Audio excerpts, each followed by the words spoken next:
Praise the Lord. सबको जय मसीह की। हालेलुया। तो हम प्रभु यीशु मसीह के नाम से सबको हम वंदन करते हैं और एक बार और हम खुदावन के कदमों में आने में परमेश्वर ने हमें अवसर दिया है। तो प्रार्थना के साथ सभी परमेश्वर के वचन को सुनने में, सीखने में, आराधना में शामिल हो जाएं। जैसे कि हम 1 घंटा पूरा हम आराधना में समय को बिताए। अब समय हमारे वचन परमेश्वर की ओर से वचन को सुनने का। वचन ही हमारा भोजन है, हमारी हमारी हमारी खुराक है। हमारी खुराक को प्राप्त करने के लिए अपने आप को तैयार करें। क्या आप तैयार हैं? हालेलुया। हाथ उठाकर hallelujah. Praise the Lord, praise the Lord, praise the Lord, praise the Lord. चलिए हम प्रभु के वचन में चलेंगे। यशायाह की प्रवचन पुस्तिका 52 अध्याय की पहला और दूसरा आयत को हम पढ़ रहा था। पहले आयत की कुछ बातों को हमने सीखा। आज उसके कंटिन्यूएशन में हम जाएंगे। उस आयत को पढ़िएगा। पिछले हफ्ते सभी लोग नहीं थे, कुछ लोग आज नए हैं, इसलिए उस आयत को यहाँ पर पढ़ेंगे। हे सियोन, जाग जाग, अपना बल धारण कर। हे सियोन, जाग जाग। सियोन परमेश्वर की कलीसिया है। हम जल्दी बता रहा हूँ, पिछले हफ्ते जो हमने सीखा है उसको हम संक्षिप्त में आपके सामने रखने चाहता है सियोन। पिछले हफ्ते का मैसेज रिकॉर्ड करके यूट्यूब पे है, आप देख सकते हैं। वहाँ लिखा हुआ है the restoration of Jerusalem part 1। सो है सियोन, जाग जाग। सियोन का मतलब कलीसिया। कलीसिया को जागने की जरूरत है। परमेश्वर क्या कुछ झूठ बोल रहा है? नहीं। परमेश्वर इसलिए कहता है कलीसिया सोए हुए हैं, कलीसिया गहरी नींद में है, कलीसिया अपनी मौज मस्ती में है, कलीसिया अपनी ही सोच में चलता है, अपने ही अकड़ पर चलता है, अपनी समझ पर चल रहे हैं। आंखें बंद कर कर दिन को अंधेरा बना देता है, दिन को रात बना लिया। आंख बंद करके तो बोल दिया है रात हो गया। इसी तरीके से जो सुनी हुई बातें, इधर उधर की चिकनी छुपड़ी बातों को सुनकर कान को खुजली देने वाले, अपने मन को खुश करने वाले, हालेलुया, उस तरह की बातों को सुनकर लोग क्या करता है? लोग अपने अपने उस्तादों को चुनता है और क्या कर रहे हैं? परमेश्वर की महिमा से दूर होता है और नींद में पड़े हैं। हालेलुया। कलीसिया इस वक्त नींद जाएंगे। Hallelujah, praise the Lord, hallelujah. तो यहाँ पर हम देखते हैं सियोन को जागने की जरूरत है। कलीसिया को जागना है, अपने नींद से जागने की जरूरत है, क्योंकि कलीसिया सोए हुए है, अपनी सोचों में सोए हुए है, अपनी समझ पर सोए हुए है। परमेश्वर की सोने वाले को परमेश्वर की आवाज सुनने को नहीं मिलता, परमेश्वर के दर्शन नहीं पाएंगे। परमेश्वर की संगति में कैसे सोने वाला काम संगति में आएगा? सोने वाला कैसे परमेश्वर की महिमा को देखेगा? सोने वाला कैसे परमेश्वर की अगुवाई को जानेगा? सोने वाला कैसे परमेश्वर के विधियों पर चलेगा? इसलिए परमेश्वर की आत्मा आज सुबह हमसे कहता है सियोन को, कलीसिया को जगना है। मैं कहता हूँ खंडवा की कलीसिया को जगना है। मैं कहता हूँ खंडवा जिले के, खरगोन जिले के, बुरहानपुर जिले के अपने जितने भी कलीसिया हैं, उन कलीसियाओं को जागने की जरूरत है। विश्वव्यापी कलीसिया को जागने की जरूरत है। पहले हम जगे, अपने आसपास के लोगों को जगा दे तो दुनिया जाग जाएगा। हालेलुया। कलीसिया जागने के लिए पासमानों को जागना जरूरी है। कलीसिया के प्रधानों को, प्राचीनों को जागने की जरूरत है। परिवार के मुख्य लोगों को जागने की जरूरत है। परिवार के बड़े लोगों को जागने की जरूरत है। जब कलीसिया के पासमान जगेगा, कलीसिया जग जाएगा। परिवार के बड़े लोग जगेगा, छोटे भी जगेगा। हालेलुया। हम जब जगेंगे हमारा परिवार जगेगा, हम जगेंगे हमारा कलीसिया जगेंगे, हमारा कलीसिया जगेगा तो पूरे खंडवा जगेगा, खंडवा जगेगा तो आसपास की जगह भी जगेगा, पूरी दुनिया जागने को लग जाएगा। खुदावंद कहता है हाँ जाग जाग, ओ हालेलुया, कलीसिया को जागने की जरूरत है। और कहा अपना अपना बल धारण कर।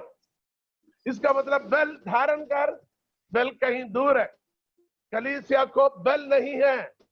इसका मतलब कलीसिया कमजोर हो चुका है। समझ आने वाले हाथ उठाकर धन्यवाद है परमेश्वर को। कलीसिया के बल खत्म हो गया, कलीसिया के सामर्थ्य खत्म हो गया। अभी चंगाई कहां, अभी छुटकारा कहां, अभी दान वरदान कहां प्रयोग कर रहे हैं।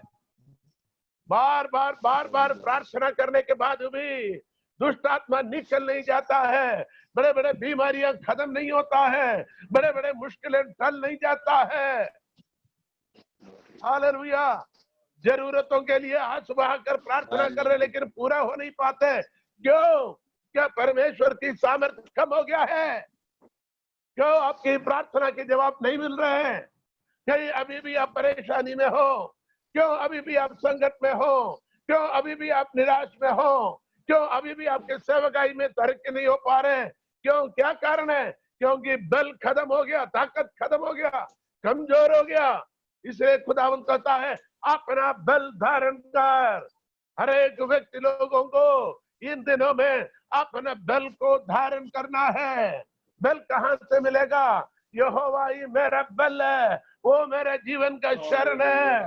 उसकी आत्मा से हमें बल पाना, उसकी सामर्थ्य से हमें बल पाना।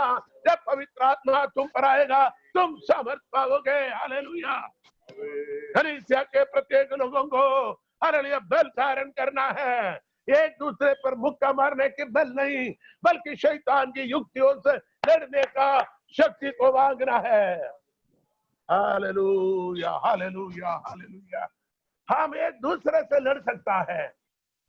एक विश्वासी दूसरे विश्वासी के खिलाफ कितना भी चढ़ा बढ़ा कर बोल सकता है, उसको बदनाम करने के लिए कितने भी तरीका अपना सकता है, उसके विरुद्ध झूठी गवाही दे सकता है, झूठी इल्जाम लगा सकता है। जितना ताकत उसके अंदर, उसको क्या कर सकता है?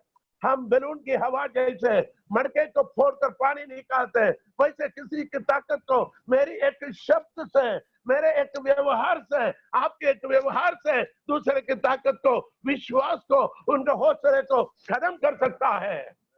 लेकिन प्रभु का अपने बल को धारण कर, हम एक दूसरे को बल देने का, ताकत में हालेलुया लेके आने का, सामर्थ्य लाने का कोशिश हमें करना है, हमें परिश्रम करना है। एक दूसरे के सहारा बन पाए, एक दूसरे को मदद करें, एक दूसरे को वजन के द्वारा क्या करें? उन्हें सांत्वना पहुंचाए। पहले थिस्सलुनीकी की 4 अध्याय उसके 16वें आयत से नीचे पढ़ते कहते इसी वजन के द्वारा एक दूसरे को सराह लो। वजन के द्वारा एक दूसरे को बल धारण करवाना है। कलीसिया आज सुबह परमेश्वर की आत्मा से कहता है, आत्मा की सामर्थ्य से, अभिषेक से बल को धारण कर और परमेश्वर के सारे हथियार को बांध ले, ताकि शैतान की सारे कुश्तियों को लड़ सके, सामना कर सके, अंधकार की ताकतों के सामने लड़कर उसे खत्म कर सके हैं। बीमारियों से, परेशानियों से, निराशाओं से, तकलीफों से आपको आजादी पाने के लिए आपके अंदर सामर्थ्य होना जरूरी है। प्रभु यीशु ने क्या कहा? मेरा फजल तेरे लिए काफी है, मेरे सामर्थ्य तेरे लिए बहुत है, मेरा अनुग्रह तेरे लिए बहुत है। हमें क्या चाहिए? हमें अनुग्रह की जरूरत है, क्योंकि मेरी सामर्थ्य तेरे कमजोरी पर जाहिर होता है। जब हमें कमजोर है, हमें सामर्थ्य नहीं है, तो हमें क्या चाहिए? हमें अनुग्रह चाहिए। प्रभु से आज कहे, प्रभु से अनुग्रह दे, ताकि मैं सामर्थ्य में बदलूं, मैं ताकत में बदलूं, मैं अभिषेक में बदलूं, मैं बड़े जोरावर हो जाऊं और मसीह के लिए मैं खड़े रह सकूं और अंधकार की ताकत के सामने लड़ सकूं। और जो कुछ परमेश्वर की अनुग्रह मेरे लिए है, जो प्रभु ने वादा किया है, मैं प्रार्थना के साथ कुश्ती लड़कर, मल्लयुद्ध कर कर मैं उसको हासिल कर सकूं। हालेलुया, बोलो बोलो प्रभु यीशु मसीह के। हालेलुया। तथा बल धारण करना है। कलीसिया के बल खत्म हो चुका है। तथा पवित्र नगर यरूशलेम हालेलुया। क्योंकि परमेश्वर के मंदिर पवित्र है। कौन है पवित्र? हालेलुया। परमेश्वर का वचन कहता तुम पवित्र हो और परमेश्वर की आत्मा तुम पर वास करते हैं। लेवी व्यवस्था 20 का 25 24 25 में कहता है परमेश्वर को मैं पवित्र हूँ इसलिए तुम भी पवित्र बनो। पहला अध्याय 14 में कहता है तुम पवित्र बनो जैसा कि मैं पवित्र हूँ। तो परमेश्वर की इच्छा यही है तुम पवित्र बनो। पहला थिस्सलुनीकी में पहला अध्याय में हम ये पढ़ता है हमारा परमेश्वर जैसा पवित्र तुम भी पवित्र बनो। 5 अध्याय के 23 में कहता है तुम्हारी आत्मा प्राण और शरीर पूरे पूरे पवित्र और निर्दोष है। परमेश्वर चाहता है तुम पवित्र बनो। परमेश्वर की इच्छा हमारी पवित्रताई है। इसलिए कलीसिया से आज पवित्र आत्मा कहता है आप भले बड़े ताकत नहीं है शरीर में, भले आप ज्यादा शिक्षित नहीं है, भले आपके पास दौलत नहीं है, भले समाज में आपके ज्यादा पकड़ नहीं है, लेकिन परमेश्वर ये कोई चीज को नहीं चाहता। परमेश्वर ना तुम्हारा भेड़ बकरी को मांगता, तुम्हारे अन्न उपज को नहीं मांगता, तुम्हारा तेल पैसे को नहीं मांगता। परमेश्वर चाहता है तुम पवित्र बनो, तुम पवित्र बनो। पवित्रताई के बिगड़ कोई परमेश्वर को देख नहीं सकेगा, ना प्रसन्न कर पाएगा। हालेलुया। इसलिए पवित्र नगर परमेश्वर कहता है हे पवित्र नगर यरूशलेम, आगे कहता अपने शोभायमान वस्त्र पहन ले। शोभायमान वस्त्र क्या है?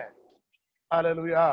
पिछले हफ्ते हमने सीखा था जो हालेलुया पवित्र लोगों के धार्मिकता के काम शोभायमान वस्त्र है। आप पवित्र होने के बाद आप धार्मिकता के कार्य को करें, एक दूसरे की मदद करें, सेवकाई के लिए हाथ बटाएं, सेवकाई के लिए किसी को भेजे। हालेलुया। सेवकाई के लिए आप अपने समय को दें, आप अपने दौलत को खर्च करें, आप अपने गाड़ी को इस्तेमाल करें, आप आपके घर को इस्तेमाल करें। प्रभु ने आपको दिया हुआ अनाज को, दाल तिलहनों को परमेश्वर के राज्य की महिमा के लिए थोड़ा थोड़ा इस्तेमाल करें। समाज में हालेलुया धार्मिकता के काम करिए। हालेलुया गरीबों को खाना खिलाए, नंगे को कपड़ा पहनाए, अनाथों को घर में लेके आए। हालेलुया परमेश्वर के नाम की गवाही के लिए अपने आप को इस्तेमाल करें। कहता है पवित्र लोगों के धार्मिकता के काम उनके वस्त्र और शोभायमान हो जाता है।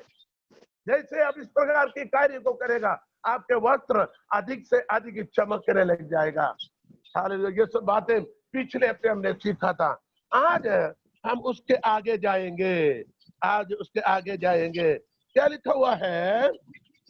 क्योंकि तेरे बीच खतना रहित और अशुद्ध फिर कभी प्रवेश ना करने पाए। तेरे बीच, किसके बीच है? किसके बीच है? कलीसिया के बीच। ध्यान से सुनना। पासवान लोग, सेवकाई में सेवकाई करने वाले लोग या जो भी मिनिस्ट्री करना चाहता है, the servants of Lord from all over the world, you know, you who want to do the ministry, who are already in ministry, listen carefully. यहाँ कहता है तेरे बीच खतना रहित और अशुद्ध लोग फिर कभी प्रवेश ना करने पाए। नंबर 1, तेरे बीच में खतना रहित प्रवेश ना करे। नंबर 1, ये खतना क्या है? इन दिनों में मसीह लोगों के बीच में, विश्वासियों के बीच में ये शब्द नहीं जानने के बराबर है। खतना वो होता है जो हम हिंदी उर्दू भाषा जानने वाले को मालूम है, जैसे कि उनके शरीर की खतना होती है। पुराने नियम में, पुराने नियम में जो यहोवा परमेश्वर के व्यवस्था के अनुसार यहूदी यानी इस्राएली हो या अन्य जाति से आएगा वो भी हो, सर्वप्रथम बार अब्राहम और उनके परिवार में पैदा हुए उनके दास, उनके संतानों के साथ खतना के उस रस्म को, रिवाज को पूरा किया। वो यही होता है पुरुषों की यानी उनके पुरुष शरीर लिंग की थोड़ा सा चमड़ी को काटा जाता है, जैसे कि हमारे मुसलमान भाइयों के जो खतना होते हैं। ये यहूदियों में एक व्यवस्था तब भी थे, आज भी है यहूदियों के बीच में, लेकिन उस व्यवस्था को नया नियम में खत्म कर दिया। क्योंकि आपका मन में शक होगा, नया नियम में ये व्यवस्था को क्यों अपनाते नहीं? पुराने नियम में इस व्यवस्था तो है, नया नियम में इसलिए खत्म किया क्योंकि हम रोमियों की पत्री में चलेंगे। रोमियों की पत्री में बहुत सारे बातें इसी सिलसिले में परमेश्वर हमें कहता। 3 अध्याय निकाले, रोमियों की पत्री 3 अध्याय के 30वीं आयत, 30वीं आयत, 3 का 30 आप पढ़ेंगे। रोमियों की पत्री। हाँ, एक ही परमेश्वर है हाँ, जो खतना वालों को हाँ, विश्वास से और खतना रहितों को भी विश्वास के द्वारा धर्मी ठहराए। देखो, खतना वालों को भी विश्वास है, खतना रहित वालों को भी विश्वास से धर्मी ठहराया जाता है। एक ही परमेश्वर यहूदियों के लिए भी अन्य जातियों के लिए भी क्या करता है? वो विश्वास के साथ क्या करेंगे?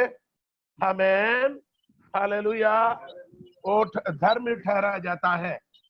पुराने नियम में अब्राहम ने खतना के रस्म को पूरा करके धर्मी ठहराया है, तो नया नियम में हम विश्वास के द्वारा धर्मी ठहराता है।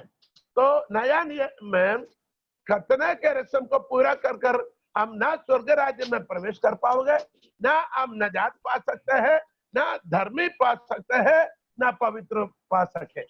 इसलिए हालेलुया। और दूसरा अध्याय को आपको पूरी पढ़ना बड़ी जरूरी है। दूसरा और तीसरा अध्याय के अंदर तो हम बहुत कुछ बातें प्रेरित पौलुस इसी विश्वास के बारे में लिखा गया। आपने कौन सी आयत पढ़ा था? 3 का, है ना? अच्छा, 20वीं आयत से पढ़िए। क्योंकि व्यवस्था के कामों से कोई प्राणी उसके सामने धर्मी नहीं ठहरेगा। व्यवस्था के कामों से कोई प्राणी परमेश्वर के सामने धर्मी ना ठहर पाओगे। व्यवस्था के काम था, एक काम था, उनको कंपलसरी था। क्या था? खतना की रस्म को, रिवाज को पूरी करना जरूरी था। सब्बत की आराधना जरूरी था। 10 आज्ञाओं को पूरी करना जरूरी था। नया नियम में 10 आज्ञा तो है, 10 आज्ञा क्या है? हजारों आज्ञा, पूरी वजनी आज्ञा और विधियां है। हमें पूरी वजन आज्ञा और विधि है। कुछ लोग 10 आज्ञा को पकड़ के बैठा है। ये 10 आज्ञा क्या है? पूरे परमेश्वर के विधियों को 10 के अंदर कर हमें दिया है। कई जड़ी, डॉक्टर साहब बैठे हैं, कई जड़ी बूटियों को क्या करता है? कूट कर, पीस कर, गोल कर, निचोड़ कर, उसके रस क्या करके निकाल कर एक गोली में बनाकर आपको देता है। उसमें एक जड़ी बूटी नहीं, कई जड़ी बूटियां हैं। कई जड़ी बूटियों को रस निकाल कर एक छोटी सी बोतल में आपको दवाई के रूप में दिया जाता है। ठीक उसी तरीके से पूरे परमेश्वर के पवित्र शास्त्र वचन के विधियों को क्या कर दिया? निचोड़ कर रस बनाकर 10 आज्ञाओं में आपको दिया है। हालेलुया। ये है, इसलिए कहता है पुराने नियम के उस विधियों से कोई क्या नहीं पाएगा? धर्मी ना ठहर पाएगा। आगे पढ़िए। इसलिए कि व्यवस्था के द्वारा पाप की पहचान होती है। व्यवस्था के द्वारा पाप की पहचान होती है।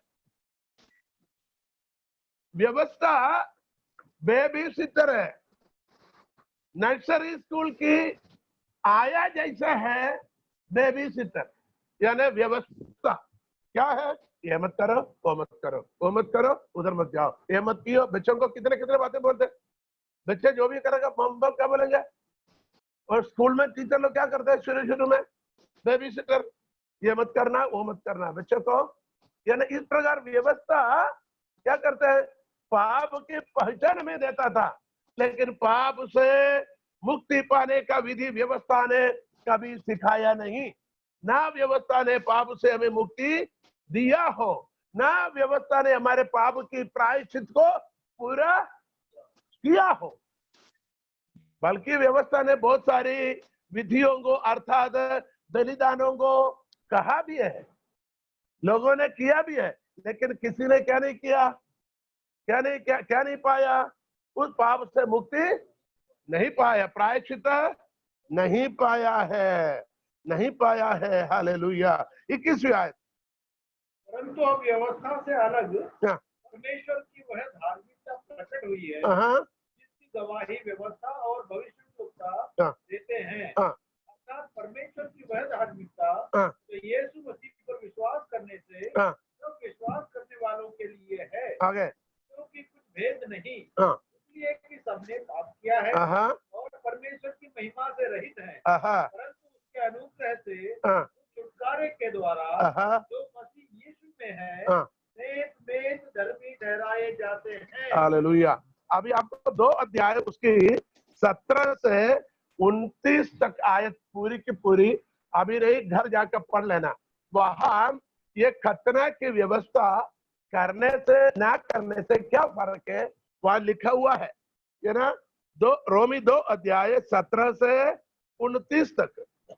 अब एक सवाल आपके मन में आता है, क्या व्यवस्था की इस खतरे की रस्म को करना है या नहीं करना है? ठीक है ना। अब इधर क्या कहता है, खतना रहित, यानी जिसकी खतना रहित का मतलब नहीं हो चुका है, वो तेरे अंदर नहीं आना, वो कलीसिया में, जोर से बोलो, वो कलीसिया में नहीं आना। और अशुद्ध, इसका मतलब खतना सहित वो अशुद्ध है, यानी खतना रहित अशुद्ध है। खतना रहित यानी जिसकी खतना नहीं हुआ वो अशुद्ध है। इसका मतलब उसकी खतना होना जरूरी है, तब उसको पवित्रता की ओर आगे बढ़ पाएगा। एक ही आयत में खतना रहित और अशुद्ध आप तुझके तेरे अंदर नहीं होना।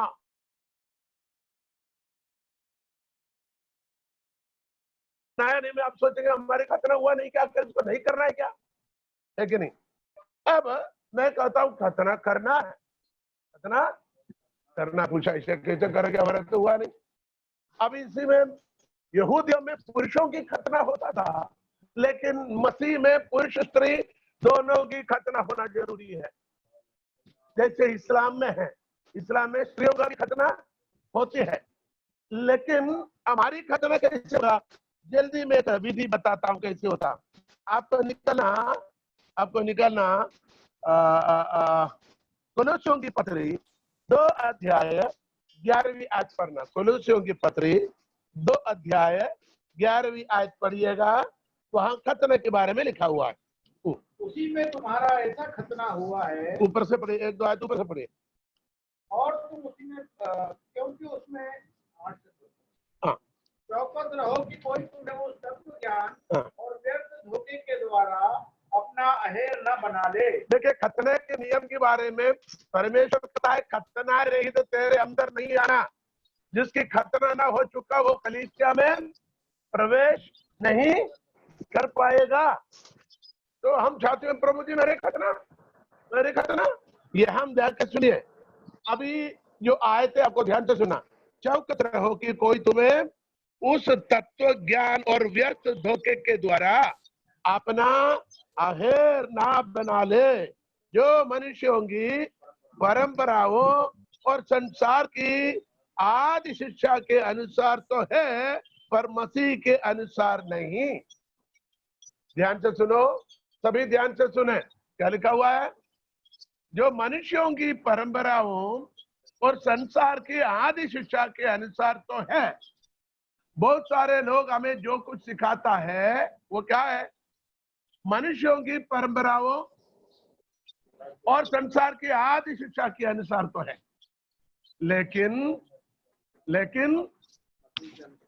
मसीह के अनुसार नहीं है। अब आगे 9वीं आयत, क्योंकि उसमें ईश्वरत्व की सारी परिपूर्णता सदैव वास करती है। किसमें? प्रभु यीशु मसीह में परमेश्वरत्व, ईश्वरत्व लिखा हुआ है, लेकिन परमेश्वरत्व कैसे? सारी परिपूर्णता से सदेह। बहन, यही तो प्रॉब्लम है। दुनिया की किसी ईश्वर, आप जिसकी पूजा करते थे, जिसकी सेवा करते थे, उसी में परमेश्वरत्व सारी परिपूर्णता के साथ सदेह वास नहीं करता।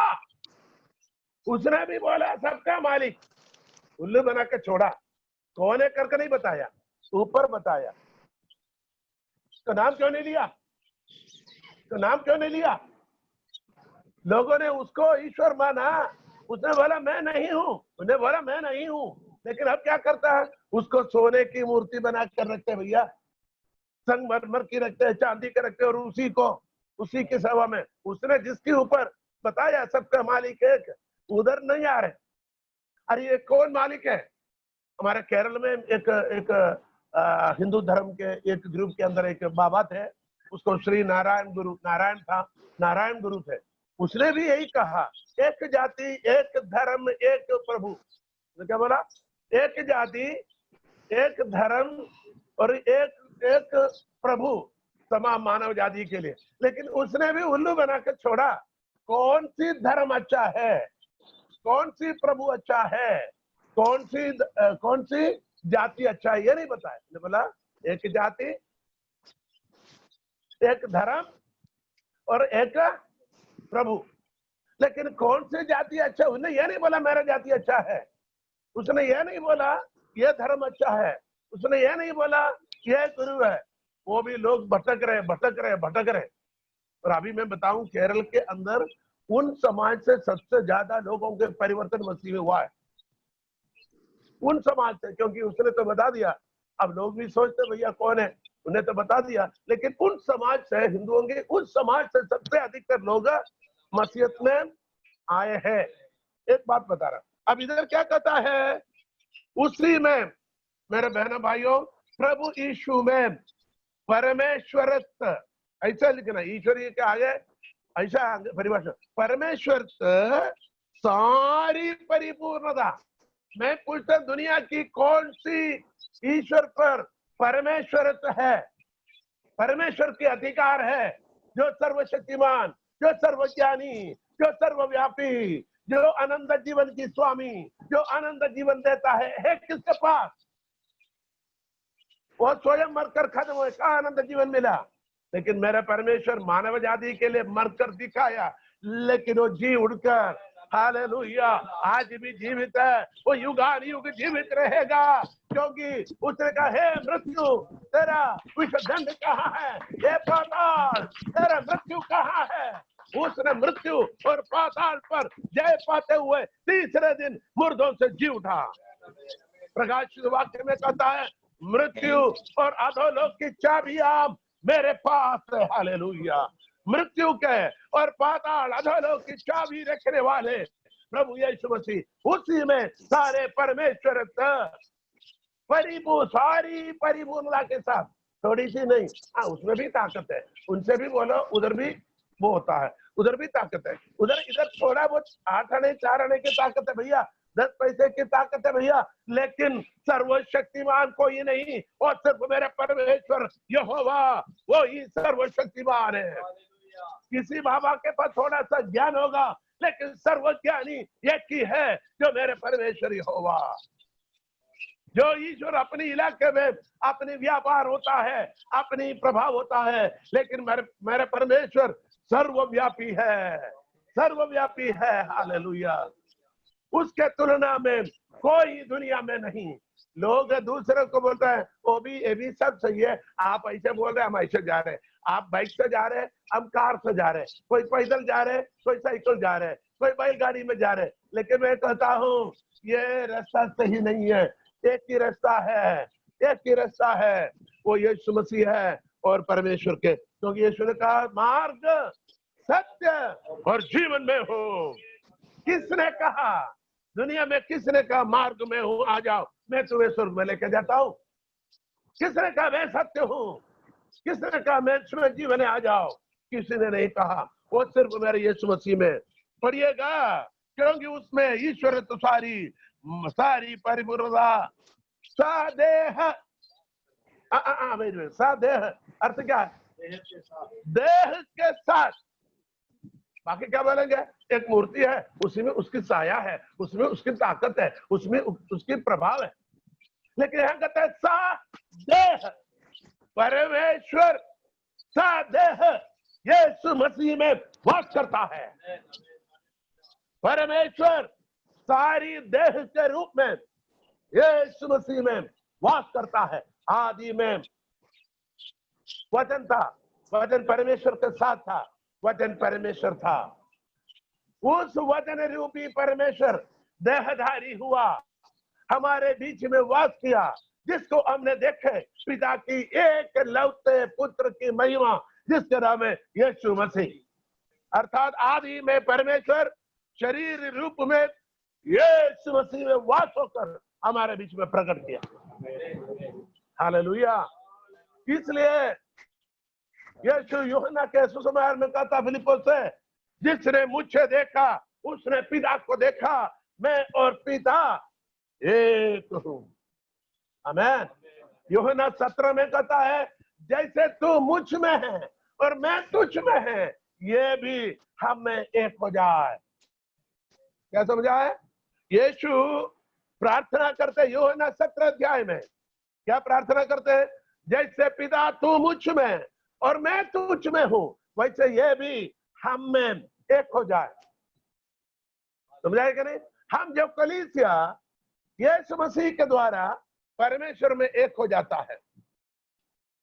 आप यीशु मसीह को ग्रहण किया, आप यीशु मसीह के अंदर आया, मसीहत में आ गया, मसीहत में आया, यीशु के अंदर है और यीशु आपके अंदर है, तो आपके अंदर परमेश्वर है और आप परमेश्वर के अंदर है। ये सिस्टम है। अब खतरे की बात आते हैं, हमें बात हुई है 10वीं आयत, और तुम उसी में तुम मसीह में परमेश्वर की सारी परिपूर्णता देह सहित वास करने से उस मसीह में तुम भी क्या बन गए? हेलो, परिपूर्ण। आयत को ध्यान रखें, परिपूर्ण। Now you are complete. आप अधूरा नहीं। इस वचन को सुनने वाले बहनों भाइयों, आप अधूरा नहीं, आप परिपूर्ण हो चुके हैं। अपने विश्वास को बढ़ा दीजिए, अपना हौसले को बुलंद कीजिए और ये कहे, मैं मसीह में परिपूर्ण हो चुका हूं, क्योंकि मेरे मसीह परिपूर्ण है। हालेलुया। सारी प्रधानता और अधिकार का वो शिरोमणि है। सारी प्रधानता और सारी अधिकार की शिरोमणि, सबसे ऊंचे स्थान में वही है, उससे बढ़कर कोई नहीं है। बाकी सब उसके पांव के तले हैं।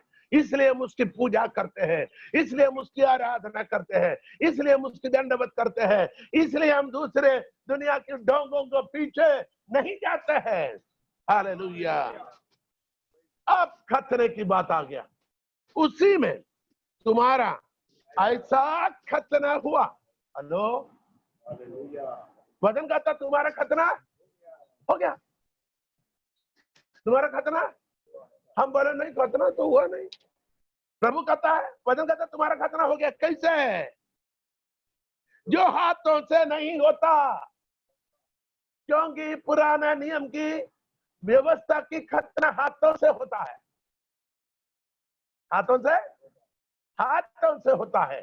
शरीर की, मनुष्य के, पुरुष की, सिर्फ पुरुष की शरीर की थोड़ा सा हिस्से की होता है। हाथों से होता है, किसी हथियार से होता है। कैंची हो, चाकू हो। पुराने जमाने पर पत्थर को क्या करता, चाकू जैसे धार बनाते, कत्तल धार बनाकर उसी से करते थे। तो पुराने नियम की खतना सिर्फ पुरुषों की होता, वो हाथों से होता। शरीर की थोड़ी सी चमड़ी की होता, किसी हथियार से होता। 4 बातें ध्यान रखना दिमाग में। यहां लिखा हुआ है, उसी में तुम्हारा ऐसा खतना हुआ जो हाथों से नहीं होता। हेलो, आपकी खतना हाथों से नहीं। बाकी पुराने नियम की खतना, व्यवस्था की खतना हाथों से है। तुम्हारी खतना हाथों से नहीं हुआ, जो हाथ से नहीं होता, अर्थात मसीह का खतना। इसका मतलब 2 खतना। एक व्यवस्था की खतना, एक मसीह की खतना, एक पुराने नियम की खतना, एक नए नियम की खतना, एक मूसा की खतना, एक यीशु की खतना। समझाए कि नहीं?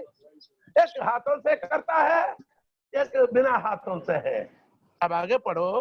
खतना हुआ जिसमें शारीरिक देह उतार जाती है। किसको समझाए? शारीरिक देह को खत्म किया। पुराने नियम में शरीर की अंग के थोड़ा सा फोर्स्किन चमड़ी को उतारता है, लेकिन नया नियम में कहता है तुम्हारे शारीरिक देह को अभिलाषाओं के साथ उतार दिया। पूरी अभिलाषाओं के साथ, पूरी इच्छाओं के साथ उतार डाला है। ध्यान से सुने, आपकी खतना हो चुका है या नहीं? हेलो, अब बताता हूं कैसे खतना होता है।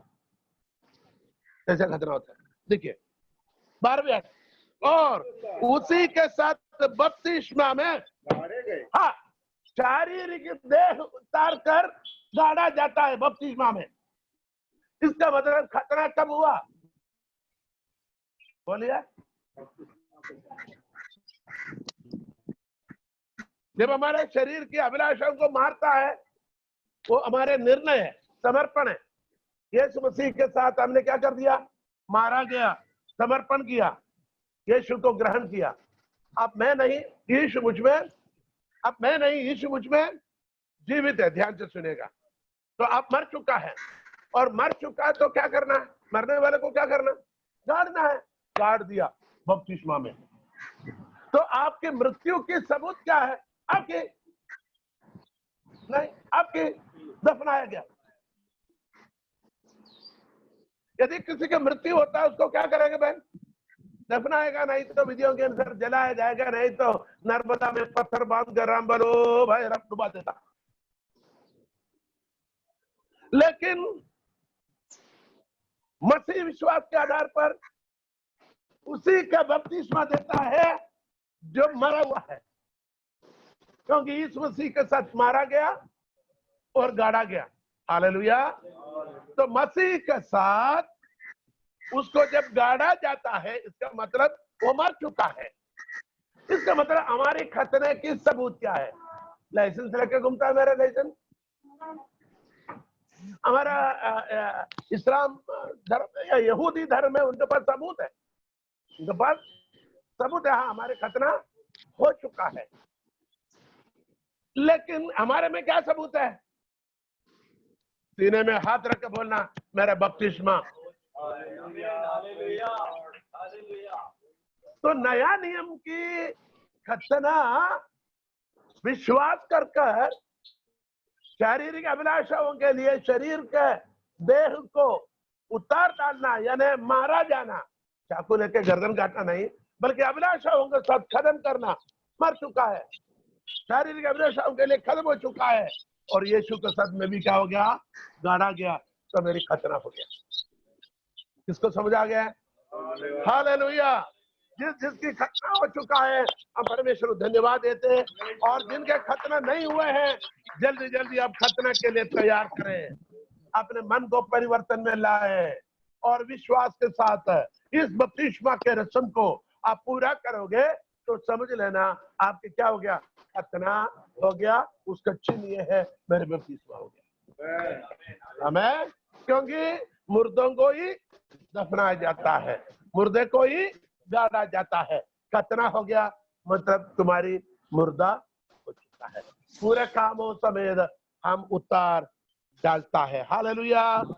बोलो प्रभु यीशु मसीह के हालेलुया। बहुत बड़ी बातें आपको सिखाने का है, लेकिन पूरी बातों बताने का हमारे पास उतना समय में लेकर जाना नहीं चाहता हूँ। तो खतना रहित सीधे जिसके मन परिवर्तन नहीं हुआ हो, जिसने बपतिस्मा ना लिया हो, जिसने परमेश्वर की वचनों की विधियों को पूरा नहीं किया हो, वो परमेश्वर के राज्य में प्रवेश नहीं करेगा। वो अशुद्ध है, खतना रहित है और अशुद्ध है। इसका मतलब खतना नहीं हुआ है वो अशुद्ध है। जिसको खतना हो चुका है वो शुद्ध है। क्यों?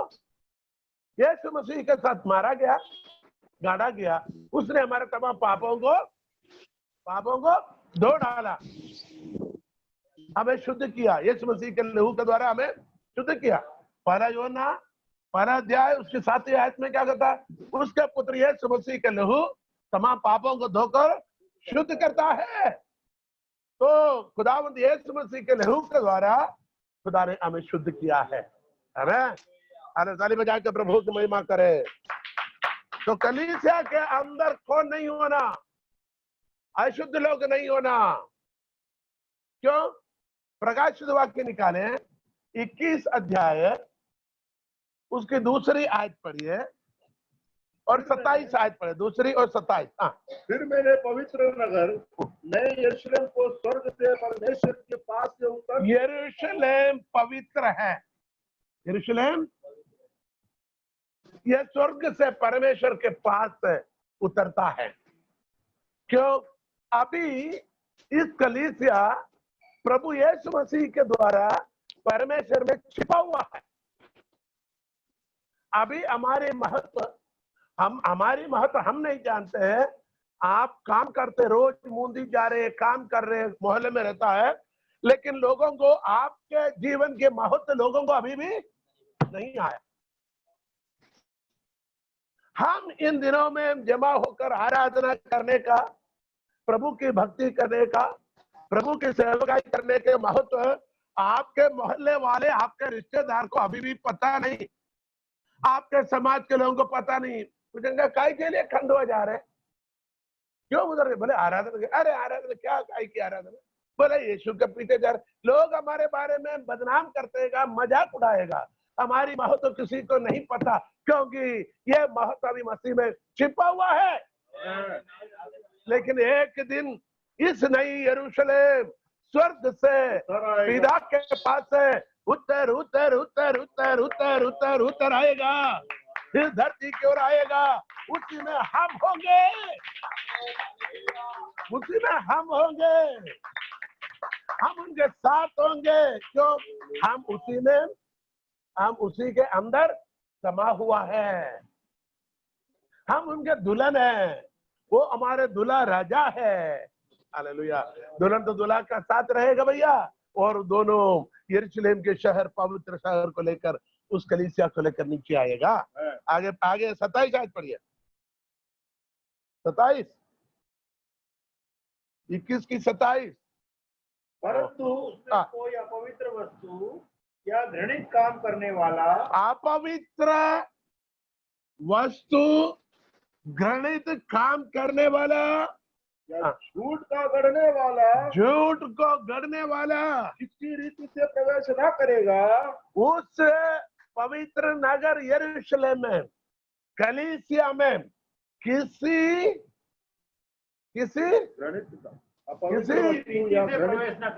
प्रवेश नहीं करेगा, किसी रीति से प्रवेश नहीं करेगा। अभी ध्यान से सुने, अभी दुनिया में बहुत सारे कलीसिया है, उसको जांचे, बहुत सारे घृणित, अपवित्र, झूठ गढ़ने वाले, झूठ सुनने वाले, झूठ को पसंद करने वाले, झूठ की सहारा लेने वाले, किसी के ऊपर दोष लगाने वाले, धोखा देने वाले, गलत काम करने वाले, घृणित काम करने वाले, बहुत कुछ अभी इस दुनिया की कलीसिया में है।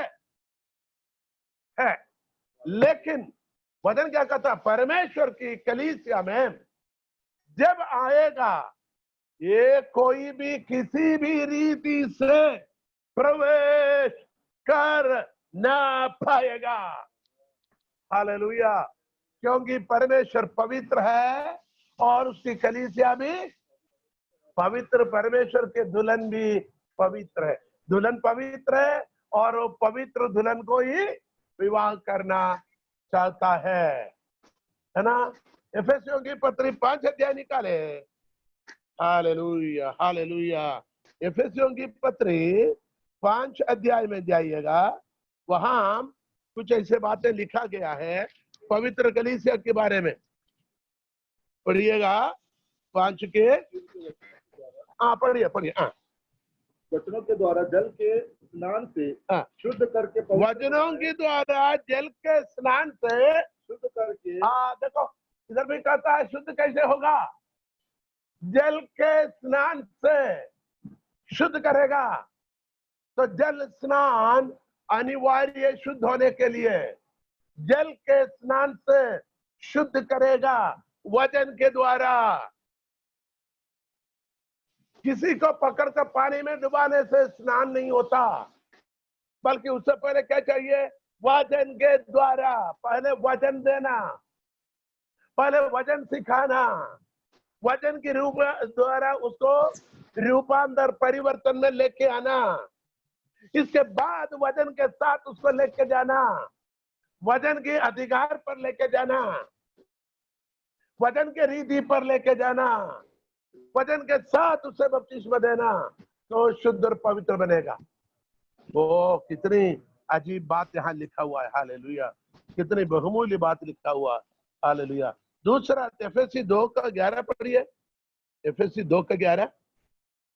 इस कारण स्मरण रखो कि तुम जो शारीरिक रीति से अन्य जाति हो और जो लोग शरीर में हाथ के किए हुए खतने से खतना वाले कहलाते हैं, वे तुमको खतना रहित कहते हैं। अब हाथ के द्वारा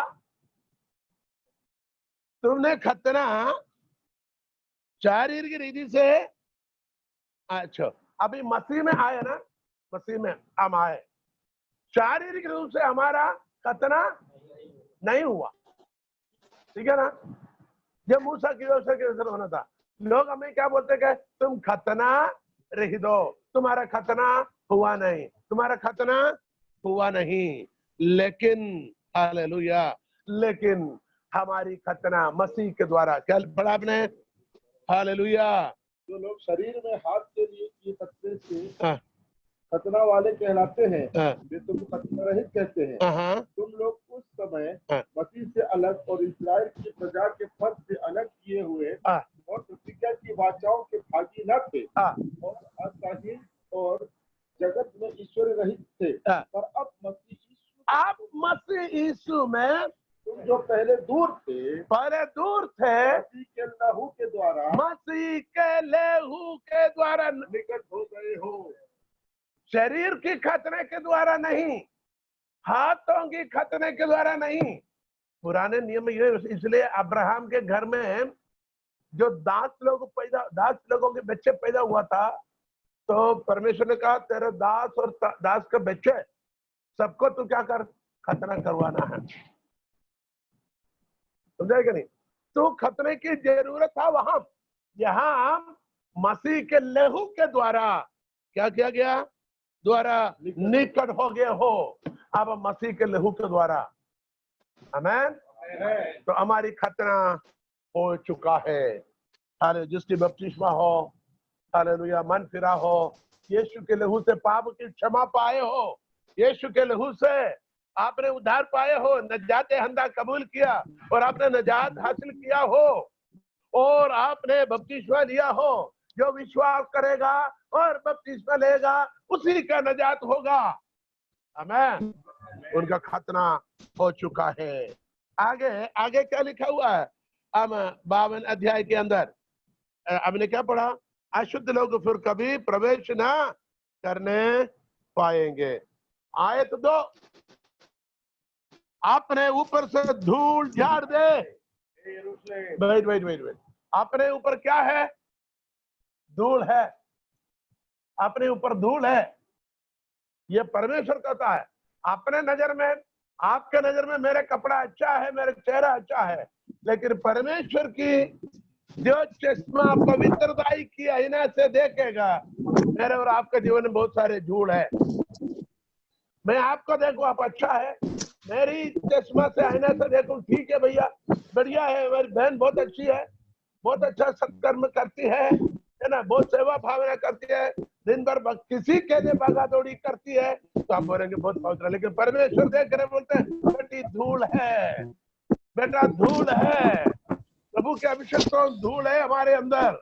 धूल को झाड़ना अनिवार्य है, धूल को झाड़ना अनिवार्य है। ये ध्यान को मन में बराबर आपको ध्यान रखना है, हमारे शरीर के धूल को हमें झाड़ना जरूरी है। हालेलुया, बोलो प्रभु यीशु मसीह के हालेलुया। हमारे धूल को झाड़ना है। तो धूल को झाड़ने के मतलब क्या है? हमें पवित्र रहने का है, हमें शुद्ध रहने का है। जैसे कि हमने कल आज में सीखा है, परमेश्वर कहते तुम पवित्र बनो जैसा के परमेश्वर की आंख के सामने पवित्र, निर्दोष, निर्मल रहे। मनुष्य की आंख के सामने, मनुष्य की आंखों में हम धूल ठोक सकते हैं, मनुष्य की आंखों को हम उल्लू बना सकते हैं, लेकिन परमेश्वर को नहीं। इसलिए कहता धूल झाड़ दे, जितने भी अशुद्धताएं, अपवित्रताएं है उसको झाड़ दे। हम किसी घर में बैठने को जाता, कुर्सी घर के अंदर है, थोड़ी देर बाद हम बैठने जाएगा तो उसी में हाथ रख कर देखो, हमारा हाथ में धूल, बोलेंगे अभी हमने साफ किया था, फिर भी हाथ लगा कर देखो हाथ में पता लगा धूल है। तो हमारे जीवन में अपने आप बंद कमरे के अंदर भी धूल आता है, बंद गाड़ी के अंदर भी धूल आता है। तो ये धूल इस अंतरिक्ष में है, पाप की मलिनताएं इस दुनिया में है, लेकिन हमें उसको समय समय पर झाड़ना हमारे कर्तव्य है। अरे एक बार तो मैं नहाया था, धोया था, अभी बार बार क्या नहाऊं, बार बार क्या धोऊं, बार बार क्या पवित्र करूं, ये सोचकर बैठेगा तो काम नहीं चलेगा। हमें दिन प्रतिदिन क्या करना है? अपने आप को साफ करना है, शुद्ध करना परमेश्वर के उपस्थिति में। उसके वचन के द्वारा क्या पढ़ा? धूल झाड़ दे है यरूशलेम, फिर कहता है पवित्र नगरी, है कलीसिया, है सियोन की बेटियों। यरूशलेम जहां शांति अधिवास करता है, जहां परमेश्वर के सिंहासन है। कहां पर? मैं और आप परमेश्वर के भवन है। नया नियम के यरूशलेम आप है और मैं है, हम मिलकर परमेश्वर की कलीसिया है। यरूशलेम उठ। उठने की मतलब अभी भी लेटा हुआ है, इतना सुनने के बाद भी पड़ा हुआ है, बैठा हुआ है, लेटा हुआ है। बहुत देर से बैठेगा तो कमर दर्द करेगा तो लेट जाएगा। तो परमेश्वर कहता उठ उठ, हमें उठने की जरूरत है। यहां उठने की मतलब संगति रखना। क्या करना? अभी इस लॉकडाउन के दिनों में भी भिन्न भिन्न जगह से क्यों इस माध्यम के द्वारा हम शामिल हुए? क्योंकि हमारे अंदर एक ऐसा उत्साह है प्रभु की संगति करना। भैया प्रभु के लोगों के साथ संगति करना है, एक दूसरे के साथ हमें सहभागिता रखना। भले शरीर से नहीं कर पाता, लेकिन हमारी आत्मिक तौर से हम सहभागिता कर सकते हैं, एक दूसरे को देख सकते हैं, एक दूसरे से बात कर सकते हैं, परमेश्वर के वचन को ग्रहण कर सके। जो हमारे अंदर एक उत्साह आया है। अभी बहुत सारे लोग हैं हमारे कलीसिया में, बहुत सारे लोग हैं, मोबाइल है 24 घंटे रात दिन चलाते रहेगा, लेकिन प्रभु के पास आने के लिए डाटा नहीं है। दुनियादारी के बातों को देखने के लिए समय है, प्रभु के पास आने के लिए समय नहीं। रोज हर दिन शाम को 9 बजे से 10:30 बजे तक यहाँ मीटिंग होता है और लोग शामिल होता है। प्रतिदिन रविवार को 11 बजे से 1-1:30 बजे तक चलता है। हम एक बार और विनती करता हूँ, आप अपने बहुमूल्य समय निकाले और संगति करें। इसमें बड़े सामर्थ्य है, संगति में बड़ी ताकत है, बड़ी आशीष है इसी में। Hallelujah hallelujah. क्या लिखा है? यरूशलेम उठ। हालेलुया। उठने का मतलब संगति। उठो उठो, सोने वाले उठो, मर्दों के बीच में से जाग उठ, क्योंकि तेरा प्रकाश है आया है। हालेलुया। हमें उठना है, हमें जागना है, हमें जागृति होना है, हमारे अंदर बेदारी होना है। किसी प्रभु का दास आकर सिर पर हिलाने से बेदारी नहीं आएगा। बेदारी बाहर से नहीं आता, किसी का हाथों से नहीं आता। बेदारी परमेश्वर के वचन जब हृदय में आएगा, हृदय के सामने अपने आप को परिवर्तन करेगा, वहां बेदारी शुरू होता है। हालेलुया। तो उठो, हमें उठने के समय, हमें जागने के समय, हमें तैयार करने के समय, हमें आगे बढ़ने के समय उड़ना काय के लिए, हमें आगे बढ़ना है, हमें कुछ करना है, हमें उसके वचनों पर चलना है। उठो हे सियोन की बंदी बेटी, सियोन की बेटी। कौन सियोन की बेटी? हम जो कलीसिया, ये आम लोगों के लिए नहीं, अन्य जाति के लोगों के लिए नहीं, ये कलीसिया की संदेश है। हे सियोन की बेटी, आप सियोन की बेटियां हैं। खुदा ने आपको बेटी बनाए है। हालेलुया। खुदा ने क्या किया?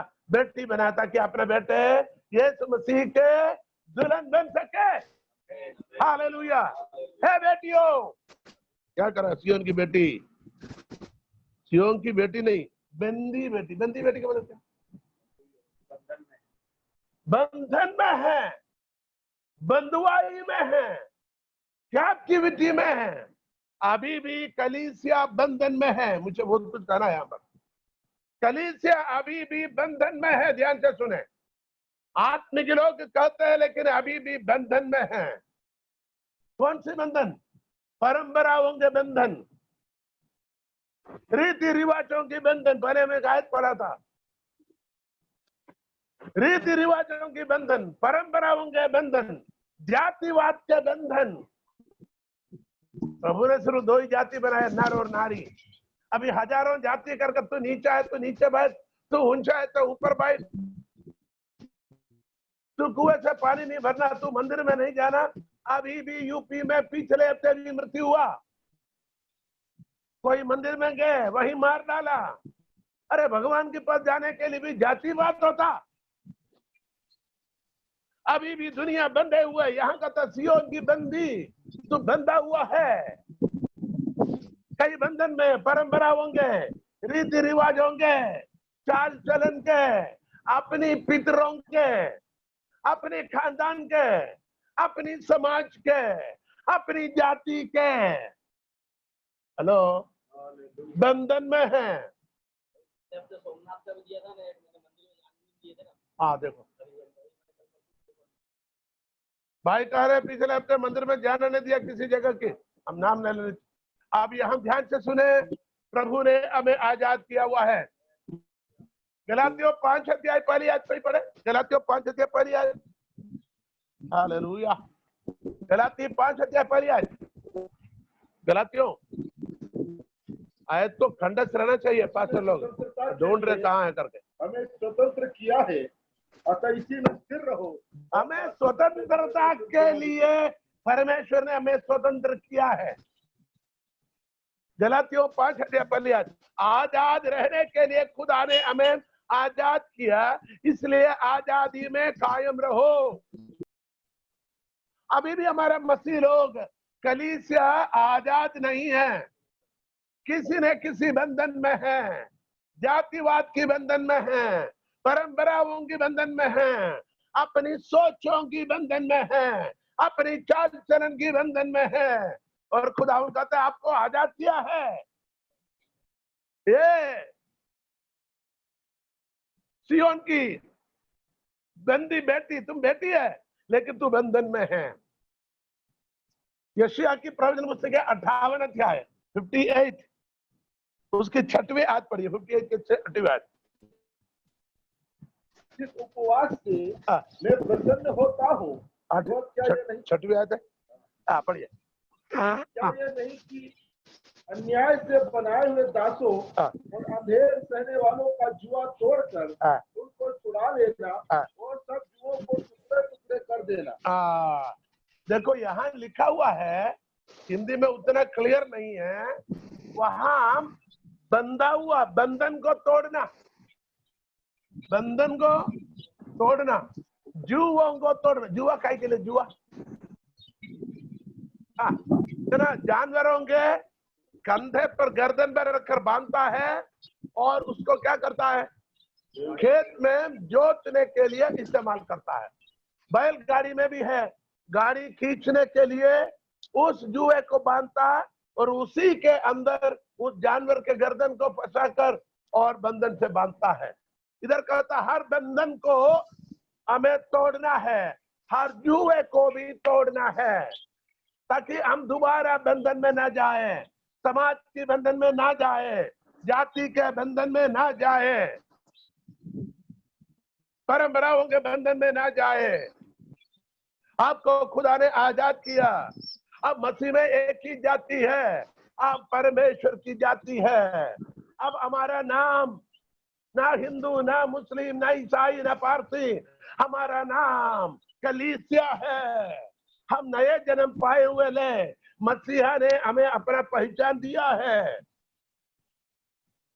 आप अपनी जाति का नाम ना ले कोई भी, आप फलाना जाति, हम फलाना जाति, हम फलाना समाज, हम फलाना ये, आप फलाना आदिवासी का ये है, इसको खत्म कर। बोले मैं मसीह हूं, मैं यीशु मसीह की कलीसिया हूं। ये बोलने के लिए आपको साहस रखना है। हालेलुया। खुदा ने हमें आजाद किया, फिर भी कलीसिया को कहते तुम बंधे हुए हैं। बंधन की वजह से तुम उठ नहीं पा रहे हैं, बंधन की वजह से तुम आगे बढ़ नहीं पा रहे, बंधन की वजह से तुम तरक्की ना पा रहे, बंधन की वजह से तुम अभिषेक नहीं पा रहे, बंधन की वजह से तुम सामर्थ्य नहीं पा रहे, बंधन की वजह से परमेश्वर की इच्छा के अनुसार काम ना कर पा रहे, बंधन के कारण से परमेश्वर के विधियों पर चल नहीं पा रहे, बंधन की वजह से परमेश्वर की मंजिल पर, मकसद पर आप पहुंच नहीं पा रहे, क्योंकि किसी ने आपको बांध रखा है। अब वचन में क्या पढ़ा? हे सियोन की बंदी बेटी, अपने गले के बंधन को खोल दे। इसका मतलब गले में बंधन है, इसलिए हमने यशायाह 58 में पढ़ा है, क्या करे? गले में बांधने वाले जुए को, उसको बांधने वाले तमाम रस्सियों को, तमाम उसको बांधने का जो सिस्टम को खोल दे और तोड़ डाले। खोलने के मतलब रस्सी बांध कर रखा हुआ है, उसको खोलना है। दूसरा तोड़ना, किसको तोड़ना? जुए को। क्यों? जुआ रखेगा फिर तुमको क्या करेगा? नहीं समझा? जुआ रखेगा तो फिर पकड़ के बांधेगा। घर में जुआ है, अरे जानवर भी तो है, जुआ नहीं तो क्या बांधेगा तुम्हारे ऊपर? तुम्हें आजाद किया, खोल दिया, रस्सी खोल दिया, जा भैया खाओ पियो यश करो, प्रभु में आजाद किया। अब तुम्हें बांध कर रखेगा तो बार बार क्या करेगा? जुए के अधीन करेगा, और तुम्हें जहां मर्जी नहीं, बल्कि वो शैतान की जुए तुम्हें उसकी मर्जी, किसकी? शैतान की राहों पर, उसकी मर्जी पर लेके जाएगा। ये जुआ खुदा की नहीं, बल्कि शैतान की जुआ है। आमीन, हालेलुया।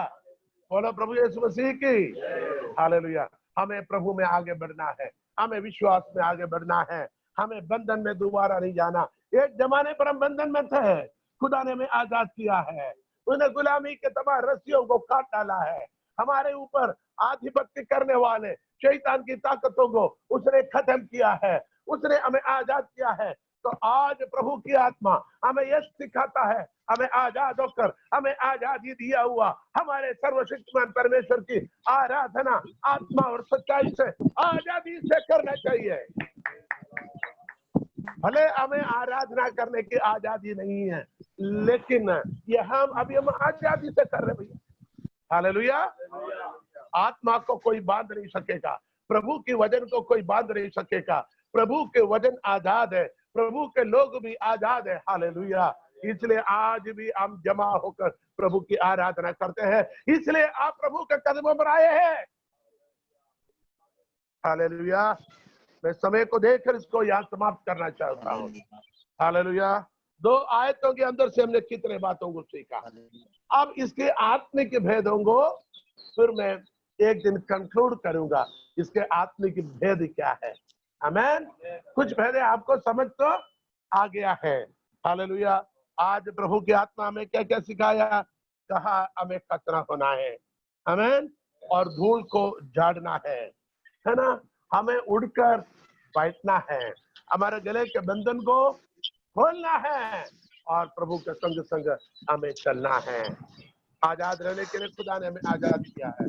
खुदावंद कलीसिया के रिस्टोरेशन, बहाली चाहता है, आपकी बहाली चाहता है। क्यों बहाली क्यों चाहता? हम आजाद होने के बाद भी किसी न किसी चीज में हम बंधन में। एक उदाहरण बताता हूँ, ध्यान से सुने। भारत की आजादी हुआ है, आजादी हुआ कि नहीं? हुआ है, पक्का? पक्का। लेकिन मैं कहता हूं अभी भी हम आजाद नहीं है भारत। हम ब्रिटिश के हाथ से आजाद हुआ, हम ब्रिटिश लोगों के हाथ से आजाद हुआ, लेकिन आज ब्रिटिश लोगों से भी ज्यादा ब्यूरोक्रेट हमारे ऊपर क्या करता है, शासन करता है, राज करता है। आज भी आजादी कहां हुआ? कुछ करोड़पतियों को बना कर रखा है, गरीबों में कौन सुनता है? अब ये लॉकडाउन के दिनों में 3 महीने के अंदर कितने गरीब मारा गए, लाखों लोग हजारों मील पैदल चले, रास्ते में मारा गया, रास्ते में मर गए चलते चलते, खाने को नहीं, पीने को नहीं, पहनने को नहीं। कहां आजादी है? अमीर लोग करोड़ों के ऊपर बैठकर अय्याशी कर रहे हैं। कहां भारत आजादी हुआ है? भारत की आजादी आजादी करके कहते हमने वो किया, हमने ये किया, लेकिन मैं कहता हूं आज भी भारत गुलामी में है। किसके? भारतवासियों के, नेताओं के, राजनीतिज्ञों के गुलामी में भारत पड़ा है। अमीर के बच्चे घर बैठकर देश विदेश की पढ़ाई कर रहे, गरीब के बच्चे कलम पट्टी भी उसके पास नहीं है, वो अपने घरों में पढ़े, गांवों में पढ़े, कहां पढ़ाई हो रहे? अमीर खा पी कर फेंकते हैं, गरीब रोटी के टुकड़े के लिए तरसते हैं। अमीर के घर में 1000 जोड़ी कपड़े, दुनिया की कीमती कीमतें, कितना करोड़ का कोट बिका था, एक कोट की नीलाम कितना कोट की? यहाँ हम 50 रुपए की कपड़े के लिए लाखों करोड़ों भारतवासी तरसते हैं। कहां आजादी हुआ? कहां आजादी हुआ बहन? नेताओं की कार्य कहीं से भी वो कर लेते हैं, गरीब लोग अफसरों की चक्कर काटते हैं, बार बार चक्कर काटते हैं, बार बार चक्कर काटते हैं, रिश्वत मांगते हैं। मैं खुदा उनको शुक्र करता हूं, खुदा ने हमें इन तमाम लोगों से, अंधकार की ताकत से हमें आजाद किया है, हमें आजाद किया है। खुदा ने हमें आजाद किया है, हमें आजादी में रहना है। भले दुनिया कैसे भी चले, हमें कोई फर्क नहीं पड़ता, कैसे भी नियम लेके आओ। जेल के अंदर भी आराधना करने की इतिहास है हमारा। अरे मछली का पेड़ के अंदर आराधना किया, 3 रात 3 दिन मछली के पेड़ के अंदर यूना नबी क्या करने लगे? प्रार्थना किया, पढ़ के देखना, समर्पण किया, प्रार्थना किया, मन्नतें मांगा। जेल के अंदर हाथ और पैर दोनों काट और हथकड़ी लगा हुआ था, अंदर की कोठरी में, अंदर की तलखाना में, उधर भी आराधना किया है। हालेलुया। और जीवन के सब कुछ खत्म होगा, खेत में फसल नहीं, अंजीर में वृक्ष नहीं, दाखलता में फल नहीं, भेड़शालाओं में भेड़ बकरियां नहीं, खानों में दूध नहीं, खाने का नहीं, पीने का नहीं, फिर भी मैं यहोवा में आनंद हूं। हालेलुया। क्योंकि हमारा राजा राजाधिराजा महाप्रभु है, हम उसकी प्रजा है, हम उसकी दुल्हन है। हम जो चिंता करता है दुनिया के जीवन थोड़े दिन के लिए है, इसलिए कलीसिया जाग उठो, अपना बेल को धारण कर। हालेलुया। अपने बेल का हे सियोन जाग उठ, अपना बेल धारण कर। हे पवित्र नगर यरूशलेम, अपने शोभायमान वस्त्र पहन ले, क्योंकि तेरे बीच खतना रहित और अशुद्ध लोग फिर कभी प्रवेश न करने पाए, और अपने ऊपर से धूल झाड़ दे। हे यरूशलेम उठ, हे सियोन की बंदी बेटी, अपने गले के बंधन को खोल दे। इसके आगे हम फिर सीखेंगे क्यों करना है, क्योंकि यहोवा कहता है, God wants to speak to you, God wants to talk to you, God wants to bless you।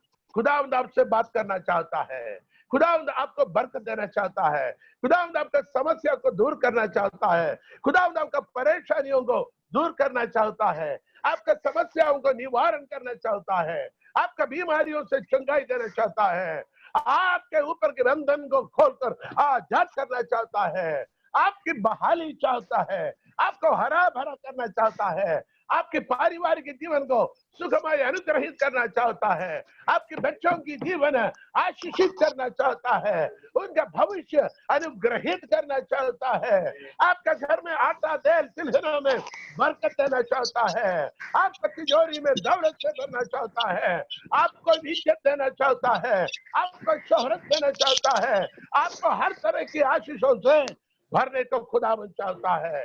खुदावंद आपको अपने स्वर्ग राज्य में, अपने नया यरूशलेम में उनके साथ युगान युग वास करने के लिए आपको रखने वाला है।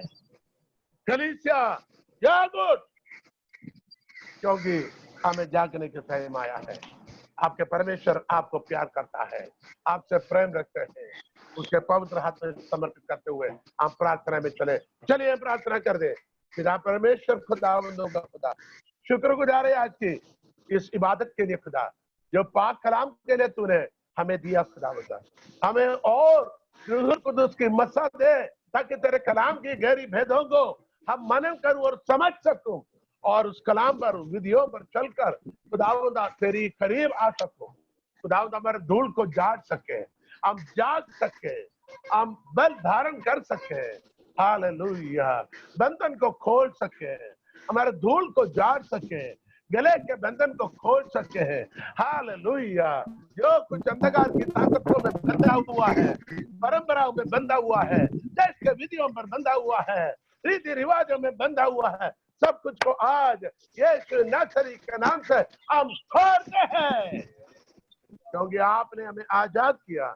हम आजाद रहकर, आजाद किया हुआ हमारे खुदावंद की आराधना करते हुए आनंद जीवन को प्राप्त कर सके। प्रार्थना सुना जाने के लिए धन्यवाद, यीशु मसीह के सामर्थ्य नाम में। सभी लोग ताली बजाकर प्रभु की महिमा करें। हालेलुया।